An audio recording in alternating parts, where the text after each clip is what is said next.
السلام عليكم ورحمة الله وبركاته أخيارت أصحابتي دمع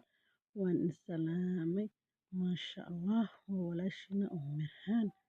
يا أدي في عنتهن أصحابتي ذا وحاول ما شاء الله صرت إن العادة معهن قولك السنة كان هيجي قروح ضبونا أتشيدي ما شاء الله عاوي حيكي كعصنتا بابل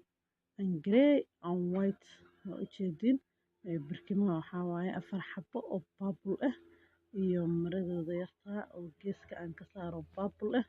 maasha Allah labada barkin dambe oo gadaal ah waxaa waaye white and grey laba white ah iyo laba grey ah maasha Allah waxaan ku aadiyay laba xabo purple oo u eg barkimahan hoose iyo daahi maasha Allah kama maqna meesha daahi asagana u eg oo aad iyo aad u qurux badan ujeedin wax yar oo ubax yar ma sha Allah qurux badan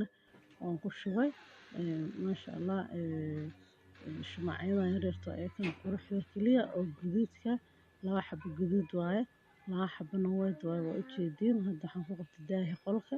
oo daaqadi ma sha Allah baabilka aad iyo aad ay u qurux badan marka shay cadaan wax walba ku dirtay qurux kaliya ayay noqon ما شاء الله جديد انت حقيقة مثل حقيقة waxaan dhexda ka dhigay labadiisa barkimood oo wataa oo purple ah oo matching ah uga qabta barkimaha sidoo kale maasha Allah asxaabteyda oo nagu cusub waxaan dhahaa soo dhawaada asxaabta kale hore ii soo joogtana waxaan dhahaa maasha Allah wala sii jooga aad ayaan u jeclahay asxaabteyda waxaan ina codsanaa yaa la iska ilaawin like hadaan nagu cusubta like share comment subscribe yaa la iska ilaawin asxaabteyda inta waxaa ii yaala ujeedin maasha Allah roogi grey and purple isku jiro oo daahiyo la kala jeexay ujeedin maasha Allah aad iyo aad ayuu u qurux badan yahay lagama sheekay karo ujeedin hadda shumaca yarka waa shumac carfaya waa kii carfaya laba xabo yar yar oo white xaqi ii yaala laba kale guduud maasha Allah inta aan dhigtay waxyaaban kale inta ayaan ku taabsaday daahi waa kaas maasha Allah purple and grey isku jiro waaye كشكس مو لهم بس حبتي كان يا على صايع حبتي waxaa maro wax qurxoon in soo geliyo sida sariirta soo gurlado walaalaha ka faa'iideystaan oo faa'iiday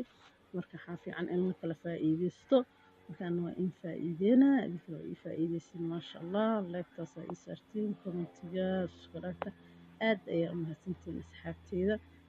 inta kale waxaan dhahaa share share gareysid oo asxaabtaada kale ee la wadaagaan ma sha Allah fiidiyoyaasha quruxda badan aan soo geliyo yaa asxaabteyda ma sha Allah waa kana nalka guduudka markaan dhamiye oo guduudkan u shiday sidaas kaliya ayuu ku soo baxay oo quruxda kaliya ma sha Allah romantiska adduunka iga dhex waa sheekada ujeedin ma sha Allah haddana white kiisa ugu soo baxa purple ma sha Allah guduudka waxyada guduudka quruxda badnaa meesha ka maqnaa kana ujeedin